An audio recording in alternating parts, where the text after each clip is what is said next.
Olá, estamos aqui para mais uma aula sobre Carl Gustav Jung, o grande mestre a quem nós reverenciamos, né?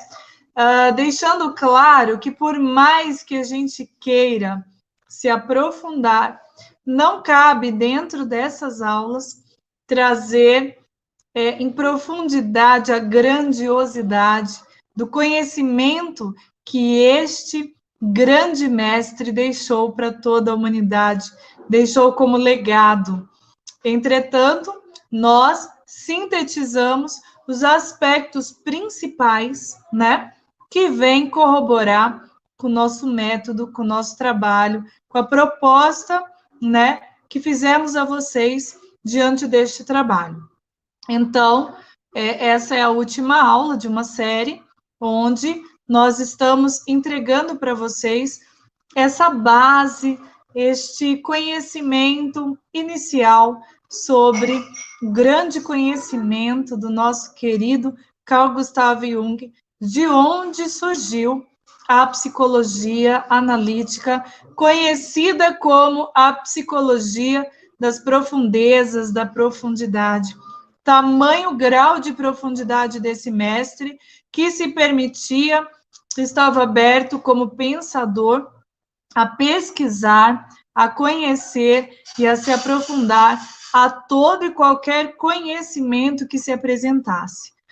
Então, diante disso, nós sabemos que Jung, né, já falamos sobre isso, mas agora firmando mais nessa última aula, foi aluno de Freud, conquistou, né, este que foi conhecido como pai da psicanálise, né, que sonhou com Jung como seu sucessor, como seu príncipe herdeiro, chegou a ser presidente, né, da Sociedade Internacional de Psicanálise, entretanto, seguiu o seu sentir, seus pensamentos, suas propostas, seu livre pensar, né, chegando aí à criação da psicologia analítica, no momento em que ele rompeu com Freud por causa das suas ideias, que não mais estavam sendo coerentes, né, concisas com a psicanálise. Então, após a morte dele, que foi em 1961, a psicologia analítica continuou recebendo contribuições, né, de indivíduos conhecidos como neo-jungianos. Então, essa é a escola detentora dessa teoria da estrutura e do funcionamento do psiquismo humano, da psique, e também conhecida como uma categoria de psicoterapia, né? E aqui para a gente buscar, né, abranger, para finalizar e aclarar na sua cabeça o que nós temos como os principais fundamentos, né? Repassando. Nós temos a psique, que é o psiquismo humano, formado pelo consciente, pelo inconsciente pessoal, pelo inconsciente coletivo, ok?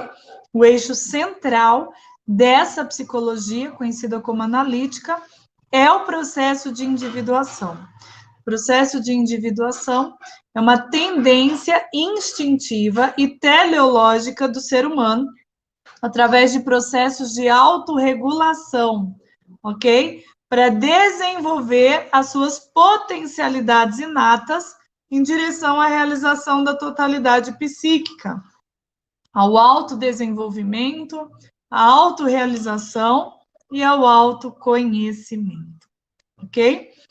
Então, nós trazemos aí algumas metáforas, né, como a renovação da águia, né, a águia que vive seus 35 anos e depois ela passa por um processo que Jung denominou de metanoia, onde ela vai, né, no cume de uma montanha e lá ela passa um processo bastante dolorido, semelhante também à lagarta quando está lá dentro do seu casulo, né, do seu um local onde ela vai bater e ela mesma vai derrubar, vai tirar o seu bico que está já torto, ela vai arrancar suas próprias penas, ela vai arrancar suas próprias garras, e aí, dentro deste processo dolorido de metamorfose, né, ela cria novas penas, novas garras e novo bico, e ela se renova, né? Como se fosse um novo nascimento de um ser,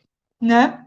E aí ela vai viver mais 35 anos. A metanoia também se dá num período da vida do indivíduo onde ele passou por todo um processo, seguindo lá, criando suas personas, suas máscaras, né?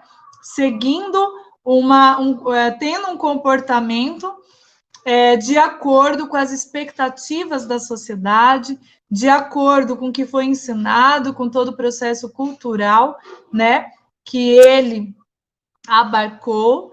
E aí toda essa história, né, você precisa estudar, você precisa ter uma profissão, você precisa trabalhar, você precisa pagar as contas, você precisa casar, você precisa ter filhos, você precisa criar os filhos, então vai seguindo, né, um padrão estabelecido pela sociedade. Mas depois desses filhos terem ido embora, depois de tudo isso ter sido cumprido, é o momento que ele tem tempo para parar e observar tudo isso. E dentro dessa observação, ele pode, então, daí sim, se conectar consigo mesmo e perceber o que de fato importa para ele, qual é o seu lugar no mundo, né? Como é o seu jeito de ser, o que realmente faz feliz esse ser. Então, diante disso, diante deste movimento, ele pode passar por este processo chamado metanoia, a caminho da individuação, ok? Então, esse processo de individuação, ele ocorre através de um fluxo dialético, ou seja, permuta e transformação da energia psíquica. Essa energia psíquica é a libido, é a energia sexual, mas para Jung vai muito além do que Freud dizia, né? Muito além da energia sexual para relações sexuais, para questões biológicas, né? Isso como uma espécie de energia vital, energia conhecida como energia Ki, conhecida como prana, Kiai, energia vital, né? Então, essa energia, de fato, é uma energia da libido, né? Que alguns estudiosos falam da Kundalini, falam dessa estrutura, né? De ampliação da consciência, passando aí pelos chakras, pela coluna vertebral, enfim. É essa energia psíquica, né? Que te faz ter paixão, que te faz ter tesão, que te faz ter desejo de vida, né? Que Jung chama de libido. Então, ela corre entre o consciente e o inconsciente pessoal, e também se manifesta consciente, inconsciente pessoal, e ó, ela vai triangular o símbolo da nossa academia, né? Do nosso método, matemática das relações. Então, aqui, né, corroborando para o que a gente ensina, consciente, inconsciente pessoal, e aí, no ápice da pirâmide, inconsciente coletivo, ok? Esse fluxo de energia, através deste processo de autorregulação que nós já falamos, sempre vai visar a homeostase psíquica. O que é a homeostase psíquica, Vanessa? É o equilíbrio psicológico. Então, conceito junguiano de libido difere do freudiano. Para Jung, a libido compreende não só a energia sexual, eu espero que isso tenha ficado bem claro para vocês. São energias associadas ao instinto da sobrevivência. Todos nós somos programados para sobreviver. Dentro dessa programação, né, de sobrevivência, então, existe esse instinto, essa força para que a gente, isso em tudo, tá? Nossas células, entrando um elemento novo no nosso corpo, ele vai criar anticorpos, ele vai sempre trabalhar por causa dessa programação pela sobrevivência. Então, a motivação, as relações afetivas, os desejos de autorrealização, o autoconhecimento, vivências espirituais. Então, tudo isso faz parte e é movido por essa energia sexual, por essa libido, que vai levar ao processo final, ao processo que é o processo que vai trazer a felicidade plena, o encontro do ser consigo mesmo, a descoberta de quem você é, a descoberta do seu lugar no mundo, que Jung chamou de processo de individuação. Então, apesar do processo de individuação ser o tema principal da obra junguiana, o seu estudo mais conhecido ficou nos tipos psicológicos, tá? Nos tipos de personalidade.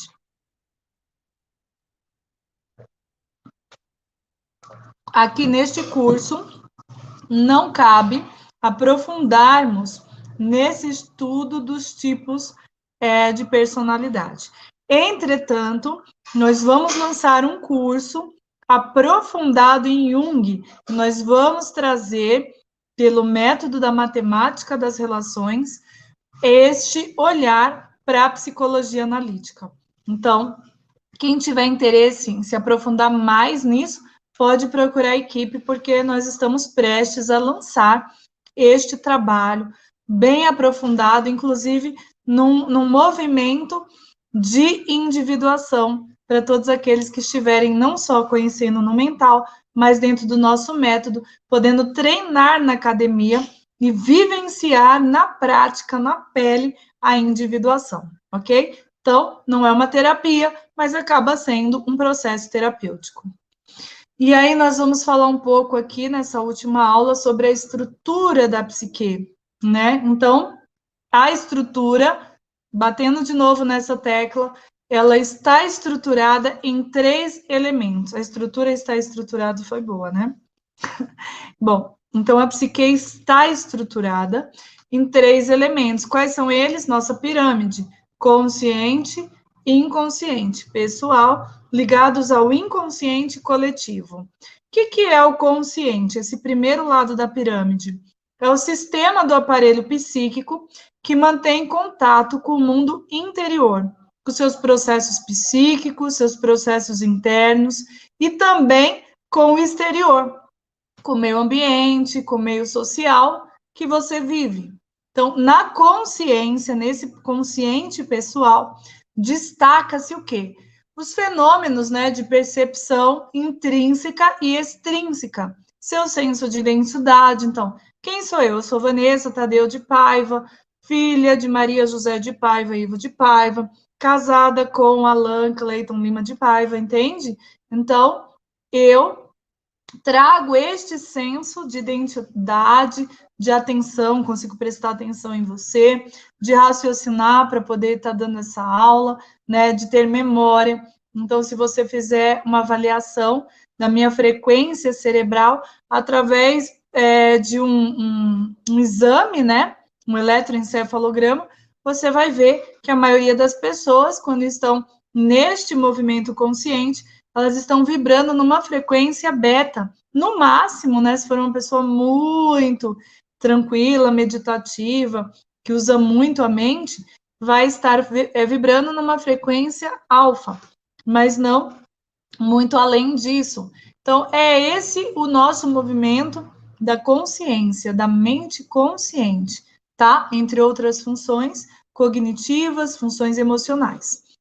As pessoas, elas são conscientes apenas de uma pequena parte da vida psíquica, e é muito pequena, é menos de 5%, né, esse universo da maioria das pessoas. Então, o consciente, ele tem como centro organizador dele o eu, tá? Então, tanto eu, como o consciente, como um todo, ele vai surgir da onde? Ele vai surgir do self. E o que é esse self, Vanessa? O self do Jung é exatamente o ápice, o inconsciente coletivo, tá bom? Vamos falar da outra ponta, então, da nossa pirâmide. Vamos falar agora do inconsciente pessoal. Então, o inconsciente pessoal é a parte mais superficial do inconsciente, né? Com a fronteira entre o consciente, ela é bastante imprecisa, né? A parte onde a gente sonha, por exemplo. Então, não dá para saber muito essa fronteira. Então, permanecem os conteúdos inconscientes, derivados da vida desse indivíduo. tá? Se são inconscientes, ele não sabe, mas dá para saber através de uma série de métodos e técnicas.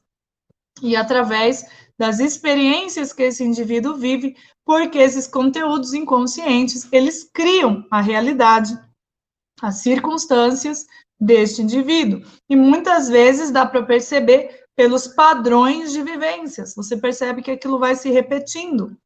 Então, essa repetição tem tudo a ver com o conteúdo inconsciente do indivíduo, tá? Então, ele está relacionado a esses conteúdos que derivam da vida do indivíduo, que derivam da programação biológica através do DNA, né, através de todo esse padrão estabelecido pela própria família, né, da sua formação, né? Então, portanto, tudo o que aconteceu durante a gestação e após o seu nascimento. Então, esses conteúdos, eles são formados por percepções subliminares, né? Então, você acaba recebendo informações subliminares e combinações de ideias, ou seja, tem todo um input, né? Tudo aquilo que entra em você vai ter essa combinação de ideias, vai ter uma energia psíquica, né? Que vai irromper na consciência, que é o output, né? Então, vai irromper, né? Aquelas grandes ideias, uau! Por quê? Porque houve esse movimento, primeiro, experiências de vida esquecidas, né, pela memória consciente. Você esqueceu na memória consciente, no inconsciente nunca é esquecido.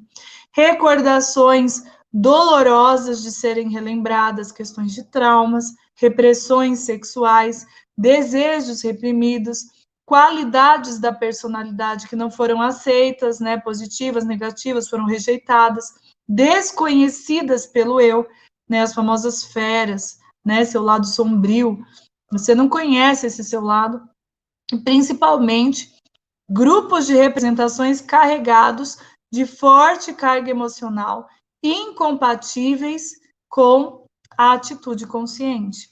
Sabe quando você faz, né, você estoura, você quer matar uma pessoa porque ela te fez uma raiva muito grande, e depois você olha e fala, nossa, mas eu sou uma pessoa tão calma. Por que eu agi daquela maneira? Eu perdi o controle. Não é que você perdeu o controle.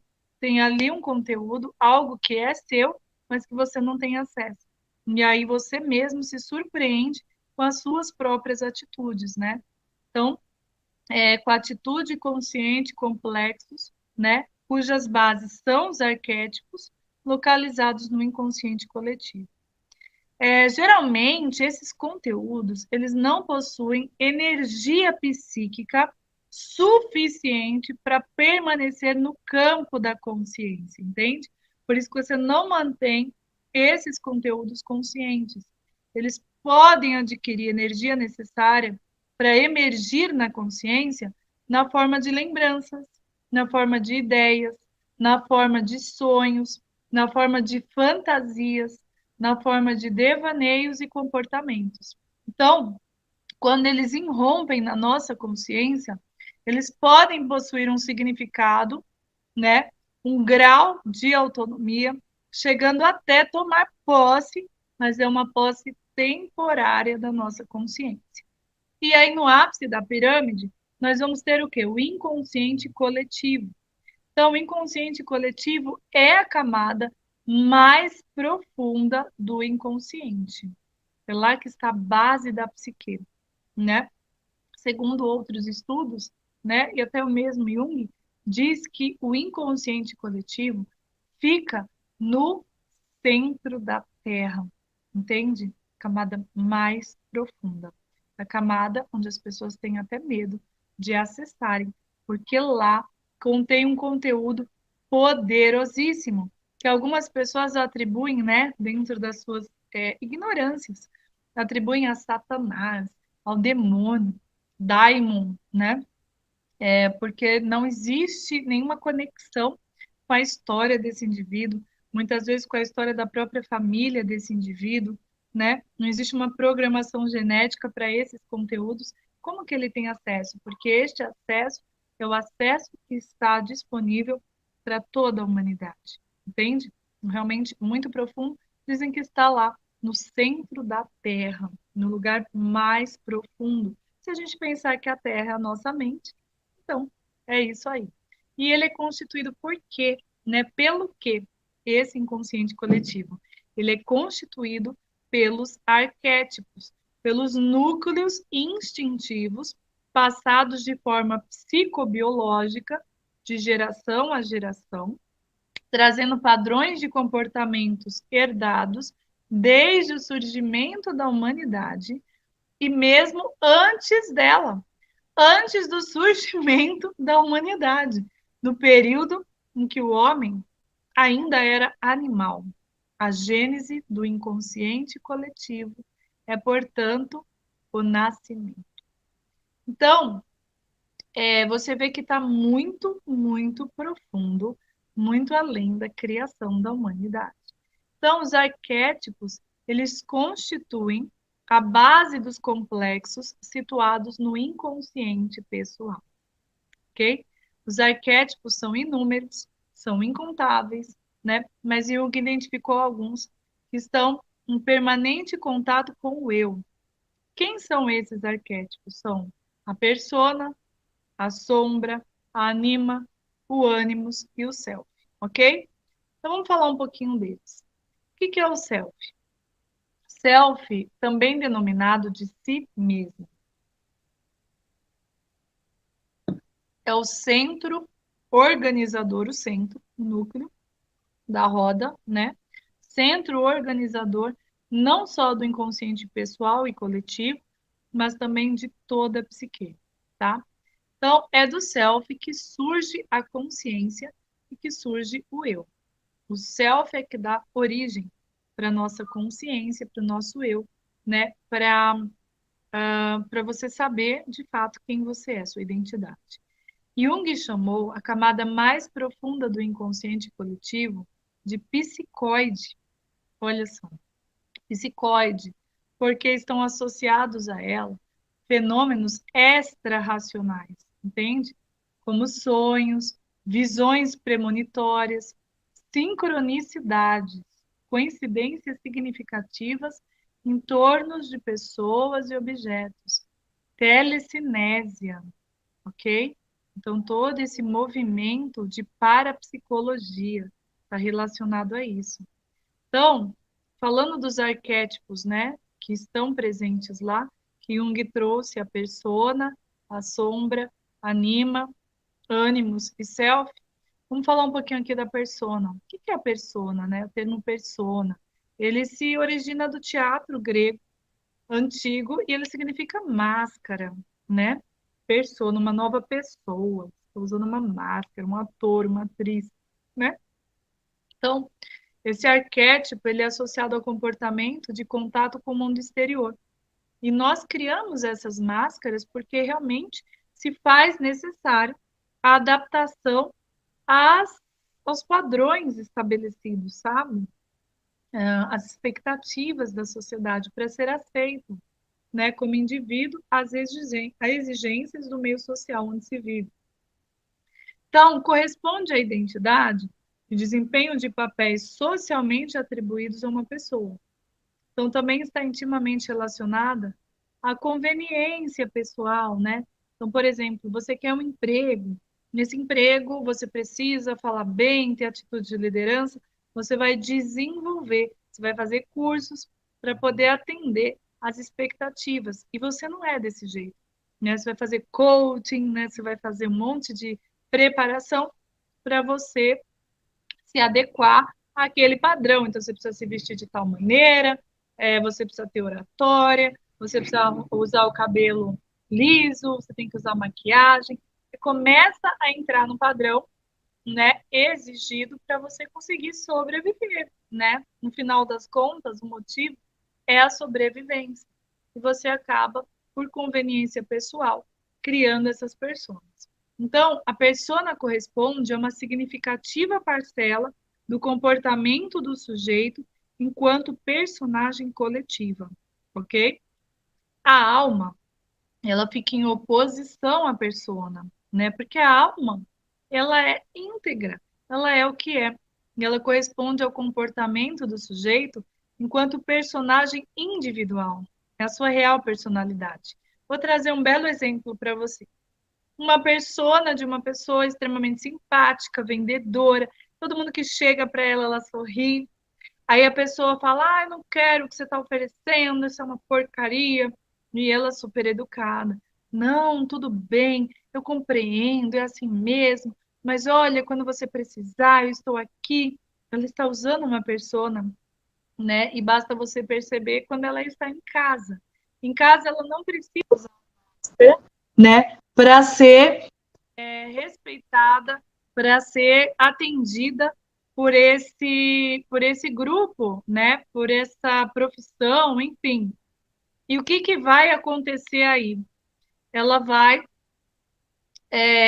chegar em casa, e em casa, qualquer coisinha que falarem, ela fecha a cara, e ela grita, e ela briga, entende? Então, como é que ficou isso para você? Essa pessoa está em casa, ela não aguenta desaforo, ela é irritada, ela briga, ela grita, ela xinga, ela faz cara feia. Ué, mas não é a mesma pessoa que dizem um monte de coisa para ela na rua? E na rua ela é compreensiva, ela é simpática, ela sorri para todo mundo, abraça todo mundo, né? Como é que pode isso? Então, aonde está a alma dela? Quem é a alma dela? A alma dela é aquela que está em casa. Aquela é ela de fato.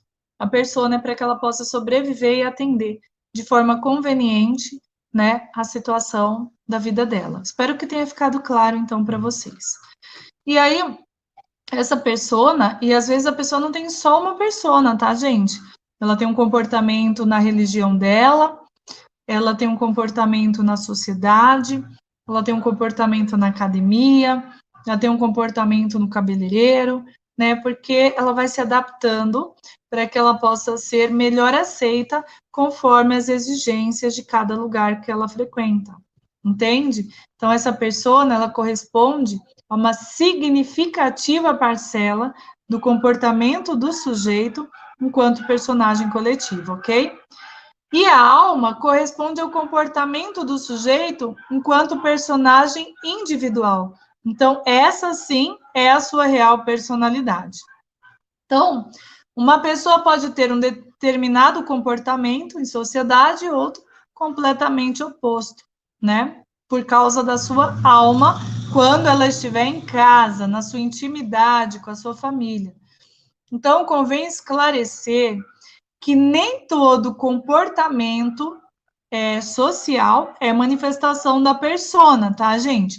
Tem muita gente que consegue se manifestar socialmente conforme a sua alma. Tem pessoas que conseguiram alinhar isso. Existe toda uma consciência para alinhar e se manter fiel à sua alma, independentemente do lugar que estiver. Este é o grande caminho que nós precisamos percorrer para sermos nós mesmos, para estarmos no nosso lugar, para sermos íntegros, né? Este é o grande ponto que a nossa escola ensina, ok? E para sermos felizes. Por quê? Enquanto você usa máscaras, você não está sendo feliz. Mas quando você é o que você é, independentemente de onde você esteja, isso sim pode te levar a uma felicidade plena, né? No conceito que nós temos de felicidade, é claro, né? Então, pode ser, sim, que a pessoa também seja o que ela é em alma, na sociedade, em casa, né, com a família, seja uma persona. Então, tudo isso é uma questão de consciência e de observação. Convém esclarecer também que a persona, ela possui dois aspectos, um aspecto positivo e um aspecto negativo. O aspecto positivo está associado a essa adaptação do sujeito ao seu meio social. Então, ele faz isso porque, necessariamente, ele precisa se adaptar, como eu já falei, ele precisa sobreviver. O aspecto negativo, ele surge quando eu se identifica com a persona. E aí complica, fazendo com que a pessoa se distancie e comece a desconhecer a sua alma, desconhecer a sua real personalidade. A pessoa, ela vive tanto essa máscara, tanto essa persona, sabe? Aquela mentira contada muitas vezes para ela mesma, que de repente ela começa a se confundir e acreditar de fato que ela é essa persona, né? E acontece, né, já que ela carrega essa máscara no ambiente social, das pessoas acreditarem nessa máscara. E aí ela acaba também, por causa desse fortalecimento, né, por causa dessa, como é que eu vou falar?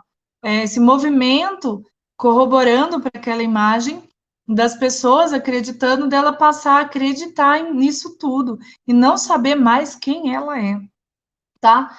Isso pode acontecer e esse é um aspecto super negativo, né, da persona.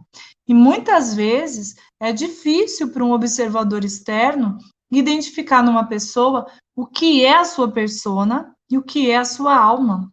Não dá para saber, né? Então, até dá, mas é muito difícil. Então, a pessoa que está assistindo aqui, ela que vai fazer primeiro uma autoanálise, porque essa é a nossa proposta, que você vivencie na sua vida, né, para depois você poder aplicar na vida de outras pessoas. Você perceber o que é persona, o que é alma, né, como é que você está diante de tudo isso, né? E ao se manifestar, geralmente de modo inconsciente, sem que o eu não tenha consciência da sua existência, a persona, ela revela o seu significativo grau de autonomia na psique, né? Então, quando ela é tornada consciente, o que é tornar consciente? É o seu eu assimilar que aquela característica, tudo aquilo é uma persona, é criada, né? Então, a persona traz benefícios ao autoconhecimento e à melhoria das relações interpessoais, ok? Então, é isso, gente, sobre a persona. Vou falar agora um pouco sobre outro arquétipo importantíssimo, segundo Jung, ok?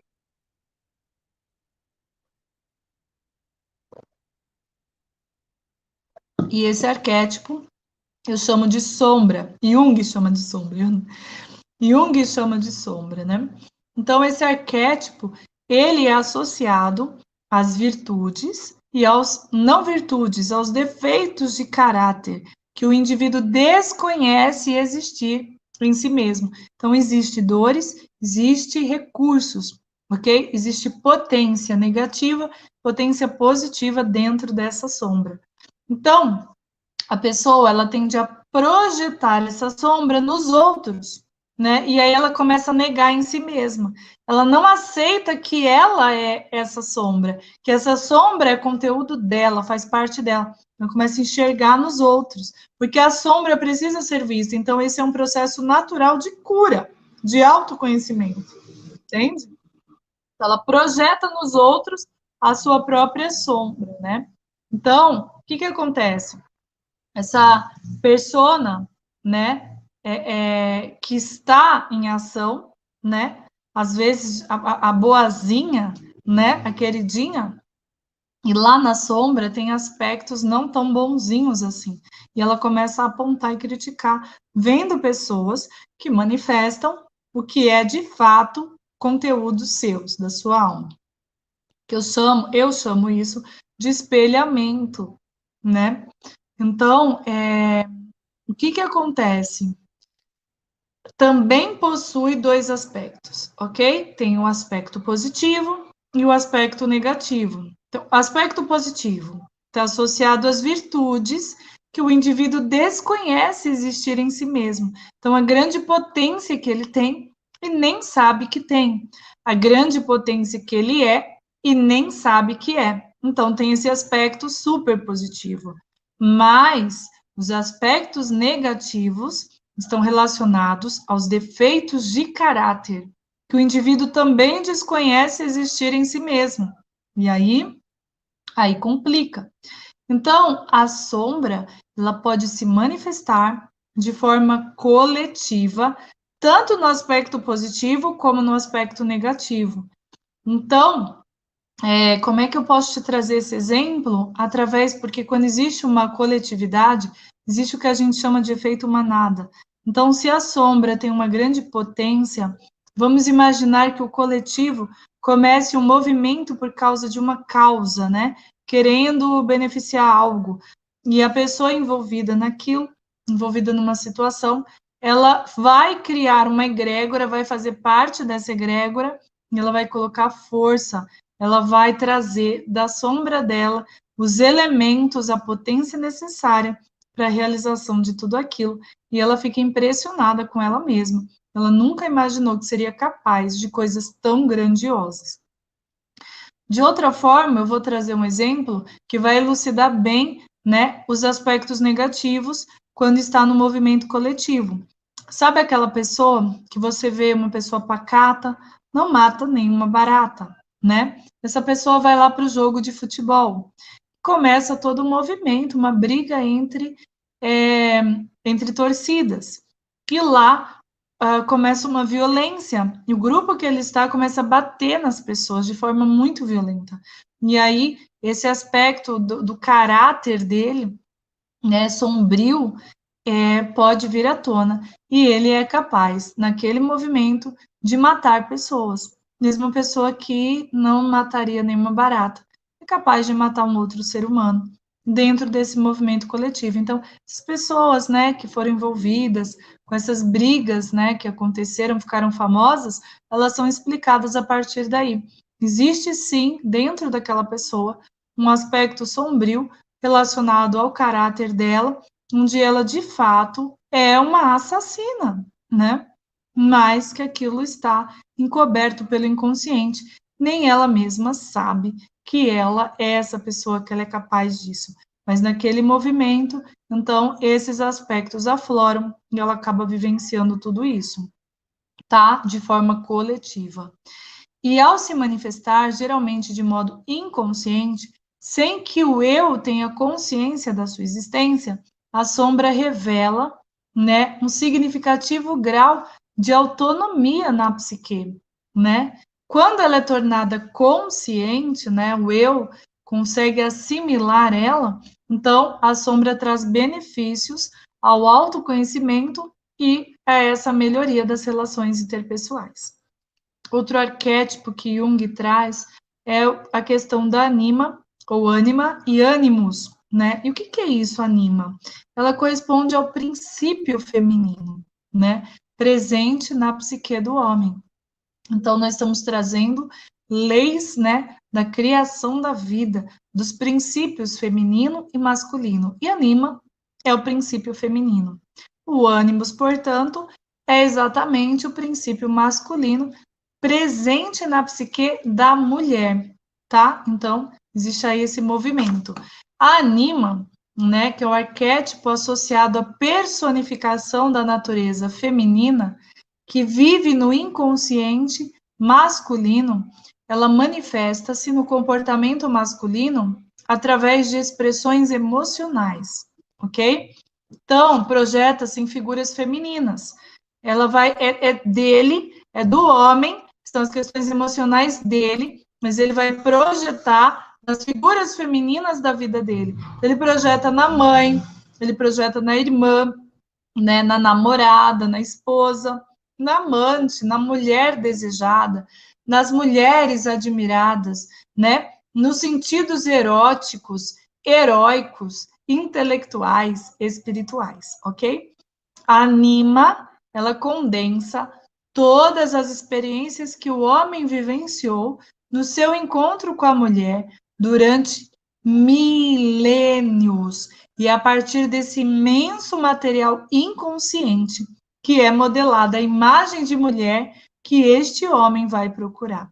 Olha que extraordinário. Então, a anima também possui dois aspectos, um positivo e um negativo. Qual é o aspecto positivo, Vanessa? O aspecto positivo está associado àquilo que anima, quando ela se torna consciente, assimilada pelo eu, portanto, consciente quando é assimilada pelo eu, pode trazer ao homem no sentido de conhecer suas próprias emoções, de melhorar suas relações afetivas.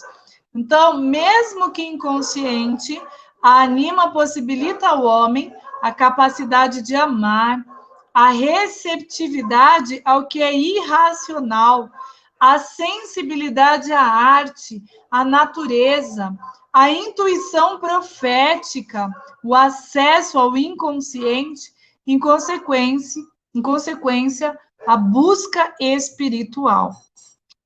Já o aspecto negativo está associado ao fato que, quando inconsciente, ou seja, quando o eu desconhece a anima expressa-se em manifestações emocionais infantis, né? Em expressões emocionais primitivas, ok? Domina o homem, torna-o subjugado por figuras femininas. Então, é aquele homem que ele se coloca subjugado, sabe? Ele se coloca abaixo dessas figuras femininas, fazendo com que ele possa incorrer em paixões cegas, em desilusões amorosas, né? Ele passa a depender de uma mulher, existe uma dependência da mulher, mudanças bruscas de humor, uma hora ele está tão feliz, daqui a pouco ele está depressivo, sabe? Ele tem explosões emocionais, ele chora, não faz sentido o que ele faz, às vezes não faz sentido o que ele diz, né? Ele tem ciúme, de repente ele é cheio de caprichos, ele fica ansioso, daqui a pouco ele está melancólico, sabe? Ele pode chegar até a tentativas de suicídio, porque ele está totalmente descontrolado por essa força desse arquétipo, né, que está ali vinculado ao seu inconsciente. E quando ele se manifesta, né, geralmente de modo inconsciente, ou seja, para deixar bem claro para vocês, quando que se manifesta de maneira inconsciente? Quando o eu dele não tem consciência da existência dessa força nele. Então, a anima, ela revela o seu significativo grau de autonomia na psique do homem. Ela toma conta deste homem, né? E quando ela é tomada consciente, ou seja, quando o eu dele consegue assimilar tudo isso, quando o eu dele desperta e fala, opa, tá falando comigo. Quando ele fala, peraí, deixa eu prestar atenção, e ele assimila isso, aí ela vai trazer benefícios, ela vai trazer autoconhecimento e vai trazer a melhoria das relações interpessoais dele. Agora eu vou falar sobre a mulher, né? Vou falar sobre o arquétipo do ânimos. Então, é um arquétipo associado à personificação da natureza masculina no inconsciente feminino. Olha que interessante. Como é que ele vai se manifestar? Se manifesta no comportamento feminino através de expressões judicativas e reflexivas. Do mesmo modo que eu falei da anima, né? Eu vou falar do ânimos, né? Por quê? Porque sendo agora da mulher, vai se projetar aonde? Nas figuras masculinas da vida dela. Então, se projeta no pai, se projeta no irmão, no namorado, no marido, no amante, no homem desejado, nos homens admirados, nos sentidos eróticos, heróicos, intelectuais e espirituais. Então, o ânimos, ele condensa as experiências que a mulher vivenciou no seu encontro com o homem durante milênios. E é a partir desse imenso material inconsciente que é modelada a imagem do homem que a mulher procura. Então, o ânimos também possui dois aspectos, um positivo e um negativo. Vamos olhar para isso, ok? Então, olhando para o aspecto positivo, né? Ele está associado ao que o ânimos, uma vez tornado consciente, ou seja, assimilado pelo eu, né? Pode trazer a mulher no sentido de conhecer seus próprios pensamentos, no sentido de melhorar as suas relações afetivas. E mesmo que inconsciente, tá? O ânimos, ele possibilita à mulher o gosto pelo conhecimento da natureza dos fenômenos, né? Pelo acesso ao inconsciente. Em consequência, essa mulher com esse ânimos, mesmo que inconsciente, ela vai com força numa busca espiritual, numa busca pelo conhecimento, numa busca pelo acesso aos fenômenos. Essa mulher, ela vai ter essa força poderosa, mesmo que inconsciente. Agora, vamos olhar o que acontece com essa mesma mulher no aspecto negativo. No aspecto negativo, né, que está associado ao inconsciente, quando o eu dela não assimilou, ou seja, o eu dela não sabe, né, que ela tem esse movimento, né, esse ânimos vai se manifestar através dessas reflexivas, dessas judicativas infantis e primitivas também, e vai dominar essa mulher. Essa mulher vai ser totalmente dominada e ela vai ser subjugada por figuras masculinas. Aquela mulher que não tem opinião, aquela mulher que não consegue se posicionar, aquela mulher que não consegue ser ela mesma e ela está sempre na condição de vítima, sempre se colocando subjugada aos homens, fazendo com que ela possa incorrer em paixões cegas, independência dos homens, juízos irrefletidos, preconceitos infundados, certezas não fundamentadas, teimosias, afetos de vingança e até frieza emocional. Então, ao se manifestar, geralmente de modo inconsciente, sem que o eu não tenha consciência da sua existência, não tenha assimilado tudo isso, o ânimos revela o seu significado, né, de autonomia na psique da mulher e ele toma conta da psique dessa mulher também. Quando ele é tornado consciente, quando ele é assimilado pelo eu, o ânimos traz benefícios ao autoconhecimento e à melhoria das relações interpessoais também, ok? Então, sisigia, anima e ânimos, devido à diferente natureza dos dois gêneros, ok? A relação entre homens e mulheres é uma relação de oposição, ok?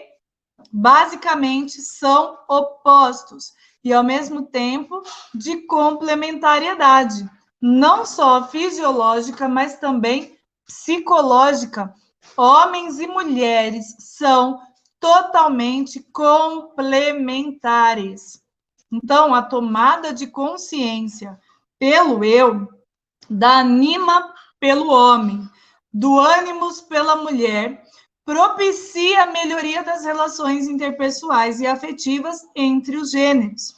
Essa cisígia, que era bem conhecida pelo taoísmo, né, que é uma antiga filosofia chinesa, expressando-se na ideia símbolo do Tai Chi, que é o princípio do princípio, que compreende a oposição e complementariedade entre os princípios Yin, feminino, branco, Yang, masculino, negro. Entende? Então, é isso. Nós vamos passar agora para o próximo arquétipo que Jung traz para a gente. Então, Jung traz como arquétipo também o self, né? O núcleo organizador, não só do inconsciente, pessoal e coletivo, mas também de toda a psique. É o arquétipo que leva o homem à busca pela individuação, é o self. E não ao individualismo. Você não confunda individuação com individualismo. Individuação é o conhecimento de quem você de fato é. Individualismo é você não reconhecer a existência dos outros e pensar somente em você, ok? Então, o autoconhecimento, pela integração com os demais homens e com a natureza, pela vivência espiritual e o sentido da vida e da morte. Essa busca ela é denominada por Jung de processo de individuação. Então, este é, de fato, o tema central da psicologia analítica, tá? 2 aspectos, positivo e negativo. Qual é o positivo? O positivo, ele está associado à possibilidade de efetivação deste processo de individuação. E o negativo, Vanessa? O negativo está associado ao fato de que o self pode subjugar o eu. E aí vai criar o quê? Vai criar doutrinadores, vai criar líderes, vai criar fanáticos religiosos. Então, quando isso é tornado consciente, quando isso é assimilado pelo eu, o self traz benefícios ao autoconhecimento e à melhoria das relações interpessoais. Tá bom? Vamos falar um pouquinho sobre o processo de individuação. Então, o processo de individuação, para aprofundar só um pouquinho mais, é a busca do ser humano pela individuação, não pelo individualismo. É pelo autoconhecimento, pela integração com os demais homens, com a natureza, pela vivência espiritual, pelo sentido da vida, pelo sentido da morte. Essa busca, ela é instintiva e ela é herdada dos nossos ancestrais, desde o início da humanidade. Então, os sinais dessa busca, eles estão expressos aonde, gente? Nas manifestações artísticas dos homens primitivos, já estava lá. O seu registro percorre a história de toda a civilização. Então, a efetivação do processo de individuação implica na integração do eu com o self, ok? Precisa integrar consciente com inconsciente, tá?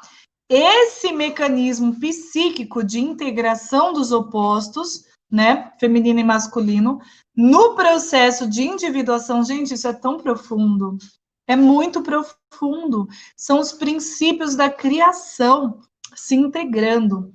Este é o processo de individuação, entende? E neste processo, denominado por Jung, ele chamou de função transcendente, é transcendental, tá? Então, o próprio Jung esclareceu que a função transcendente não é um processo metafísico, não, é uma função teleológica instintivamente herdada pelos nossos antepassados, pelos nossos ancestrais. Então, apesar do processo de individuação possuir uma natureza teleológica, a sua realização é uma possibilidade, não é uma certeza. Muitas pessoas morrem sem nunca terem chegado no ponto final da individuação. Então, essa possibilidade, ela está estreitamente relacionada, por um lado, à função transcendente, no sentido da prontidão do eu e do self para desencadear e dar curso ao processo de individuação. E, por outro lado, as realidades exteriores, as circunstâncias da vida que podem facilitar, que podem dificultar, e muitas vezes quando a pessoa tem a possibilidade de viver este processo, ela foge, ela busca mecanismos de saída, desculpas, justificativas para não viver tudo isso, porque sabe inconscientemente que é profundo e que é, de fato, o encontro com o nome dela, o encontro com ela mesma. Então, ela vai fugir. Muitas pessoas fazem isso e podem chegar a morrer sem nunca terem tido a oportunidade de vivenciar aquilo que elas nasceram, né, para viver. É muito incrível e por isso que é uma possibilidade e não uma certeza dessa função transcendente, ok? Que mais? Essa possibilidade, ela está estreitamente relacionada, né, nesse sentido, e por outro lado, todo esse movimento, né, que eu estou trazendo, que às vezes nem é a pessoa que justificou, mas situações e circunstâncias do meio em que ela vive, que vem dificultar esse processo, né, e mesmo impedir a realização desse processo. Então, o que, Vanessa? Por exemplo, patologias, doenças podem brotar doenças mesmo, patologias psicológicas e orgânicas. Nós temos casos na nossa escola de pessoas que se permitiram, que fizeram tudo para esse encontro com o nome, né, para essa possibilidade de vivenciar isso, e adoeceram, sabe? Adoeceram mesmo, tiveram cá na emergência do hospital, né? E isso pode ser criado, sim, para impedir que o processo se realize. E aí começa, então, esse movimento nos contextos ambientais, sociais da pessoa. Então, o processo de individuação, ele não vai implicar, como eu já falei, vou repetir, em individualismo, tá? O que é individualismo, Vanessa? Individualismo é o egocentrismo, é o egoísmo, né? Muito pelo contrário, tá? Individuação é o indivíduo tornar-se consciente de si mesmo na relação com os outros, melhorando as relações intra e interpessoais. Por quê? Porque ele reconhece a sua existência e ele reconhece a existência do outro, ok?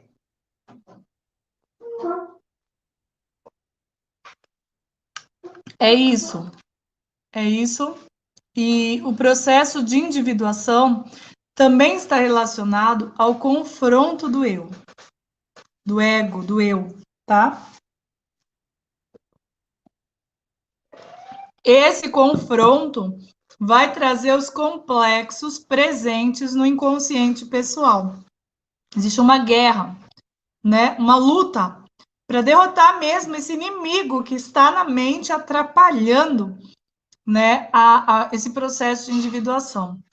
Principalmente alguns conteúdos que estão relacionados a determinados arquétipos do inconsciente coletivo.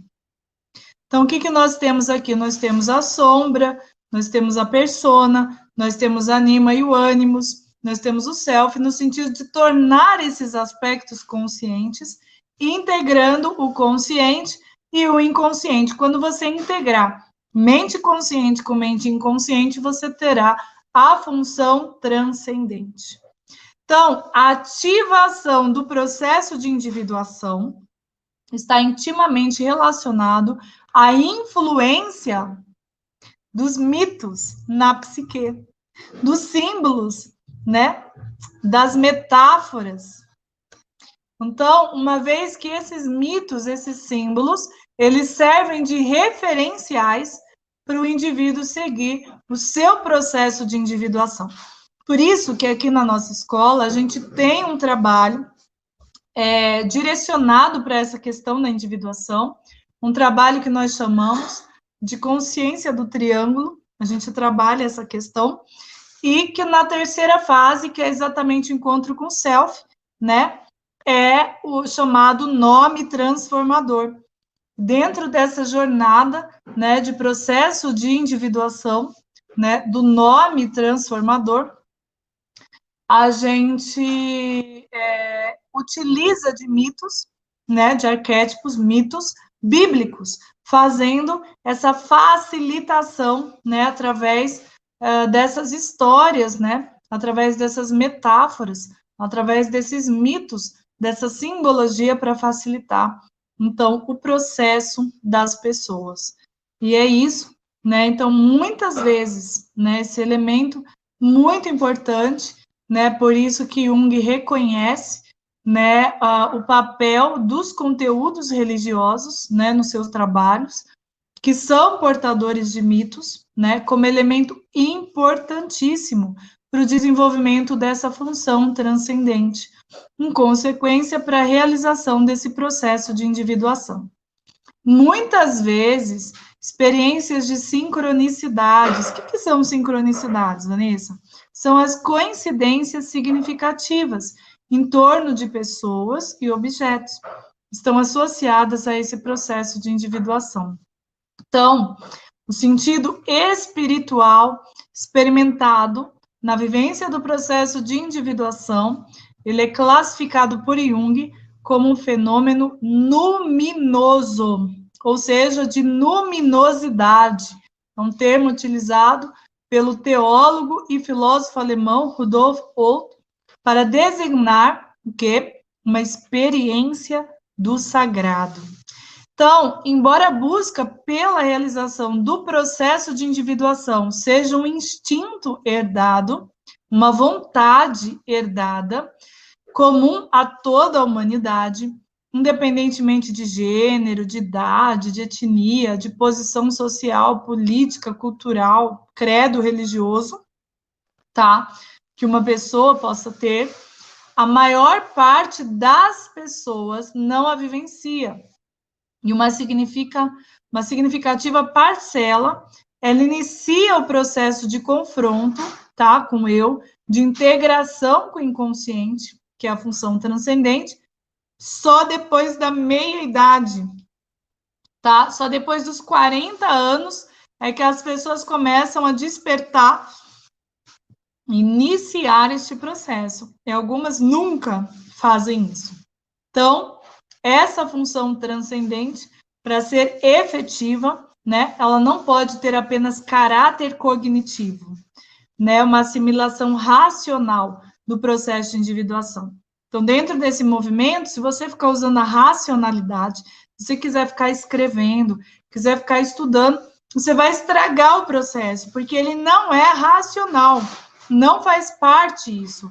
O que faz é a parte emocional, é a assimilação afetiva desse processo. Então, uma pessoa que conhece, né, os fundamentos teóricos da psicologia analítica, não necessariamente vai vivenciar um processo de individuação. Por isso que na nossa proposta aqui, ela vai além, né, de você vivenciar, né, simplesmente este processo.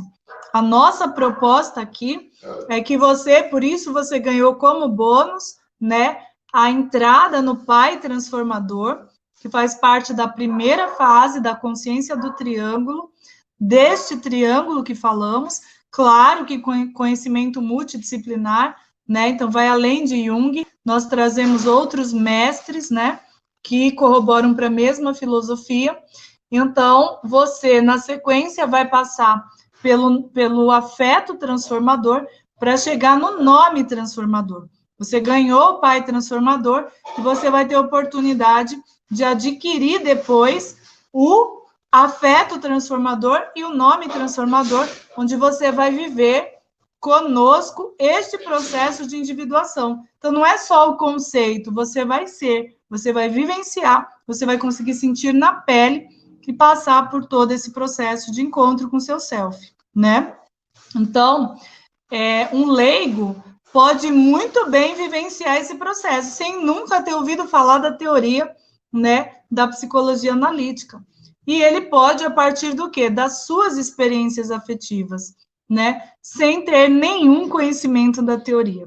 Então, gente, nós estamos finalizando a aula, eu espero ter esclarecido. Nós finalizamos hoje o módulo da psicologia analítica pelo método matemática das relações, né? Essa disciplina do módulo 1, e quero deixar para vocês, então, esse gostinho, né? Vamos para as próximas aulas, trabalhando com outros conceitos, outros mestres, pelo método matemática das relações. Vocês têm 2 propostas a partir daqui.